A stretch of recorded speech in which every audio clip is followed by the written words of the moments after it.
Basta madam, yung sa akin, haskal lang po. Okay na po, walang problema. Basta dumami to. Ate tayong maayos madam. Sige, ha? okay. Ano, No problem, ma'am. Ano yan? Sige madam. Oh, No, hello po. Bakit? yung Chef Papi. Tinawagan ko na.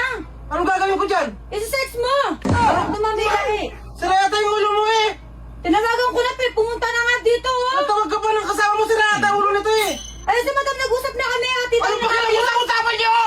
Ay, ba't gumaganyan ka? Nandyan na. Hindi ka tumigil sa ganyan mo. Iwan na lang namin dito kayo na bahala. Balo ka yata, ma'am. Dalhin mo yan. Palo ko sa'yo yan. Ay, madam, lugi yata ako. Ang arte mo. Ba't Ang lugi? ingay ng aso mo. Ganyan talaga yun. Lagi nagwawala yun eh. Kaya ka pinag-aaral ko. Lumabas ka kayo! Lo, Nagpapalilita ako!